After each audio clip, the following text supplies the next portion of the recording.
relatives, we wanted to come together to provide a live update because there's a lot of rumors going around out there on the internet. There's a lot of fear going around out there. There's a lot of confusion. People thinking that the tribe is going to prevent others from coming to camp. People thinking that the Army Corps is going to flood the camp. Today, one of the sacred fires was extinguished by those who started that fire. But whenever something like that happens, an end always signals a new beginning, and a new day is dawning here at All Nations Camp. People are confused, thinking that others are leaving the camp. Some are, but the winter is harsh here, and with a harsh winter comes a great cleansing. It's hard, it's very, very tough here, but everybody you see in this video, everybody at what is now the All Nations Camp, formerly the Ocheti Shakonwi Camp, there's still about 1,000 people here. There's people at the Horn, there's people at Haudenosaunee Camp, every other camp that's north of the Cannonball River on 1851 and 1868 treaty territory. There's about 1,000 people at Sacred Stone Camp. There's about 300 people at Rosebud Camp. And there's millions of people around the world who've showed us their love. And we're here today to say on this night that who are we to abandon our struggle? Who are we to forsake our ancestors' sacrifices? Who are we to forsake the 550 people who've been arrested? Who are we to forsake those who've been shot with rubber bullets, those who've had their limbs blown open by law enforcement explosives? Who are we to forsake those who had their lives put in immediate risk by the water cannons in sub-freezing temperatures? Who are we not to stand up for our treaty rights, our human rights, our civil rights, and our constitutional rights, which are being brutally violated by the corporate state, by the police state? This isn't just a fight for our liberation. And the fight for our liberation is enough on its own. But this is a fight for your constitutional rights, your human rights. This is a fight for a true, dignified life. What you're asking us to do when you ask us to leave is you're asking us to return to a state of imposed poverty. You're asking us to return to a state of oppression, legal, economic, and political oppression that's 500 years in the making.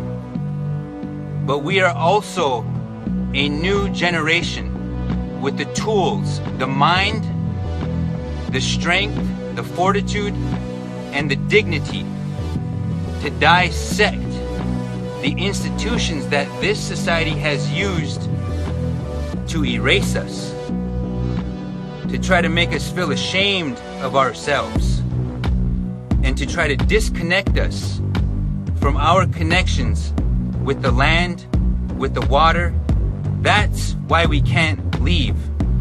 What's happening here is an international monument, an international prayer monument, a living monument that lives in each and every one of us, within which a sacred motion is at work.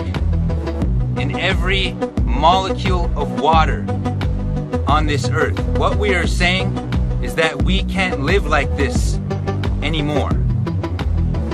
And everybody who's here, everybody who has committed themselves to this struggle is here in love and compassion, bravery, and we are answering to our spiritual nature.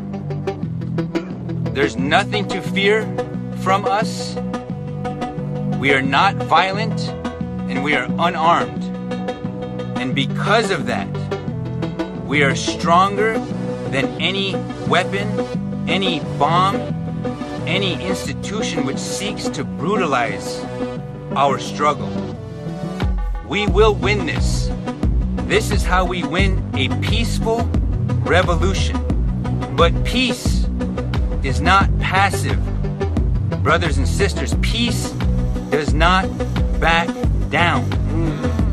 Peace is power. And what you see here in this whole camp is power. The power to connect with each other and rely on each other. Everybody out here is working hard every single day to make sure that our people who have sacrificed for our clean water rights and our treaty rights and our constitutional rights is provided for. We're not trying to blame anyone. We're not trying to badmouth anybody. But what we're saying is we're here, we're committed, and we're going to carry on the struggle. And there are thousands of us with you right now at camp. So don't believe all the rumors, all the fear, and the confusion that exists in our minds on the internet. Because everybody here is pretty much unaware of all of that fear and confusion. Everybody here is committed. And our world is blessed for their bravery. What people don't realize is they're coming for our rights right now, but they're coming for all of your rights next. Everybody here is committed to withstand whatever happens when Trump takes office. He's threatening to privatize tribal nations. We have to be prepared for that. And we are prepared. So I wanted to send this message out because I get a lot of messages. Everybody in here is a leader in their own right, and they're getting messages. Should we come? Should we stay? Should we go? What's going to happen? This, that, the other thing. Well, I'm here to tell you, everybody here is here to tell you that we got this. If we stick together and we stay strong and we learn to rely on each other, then we got this.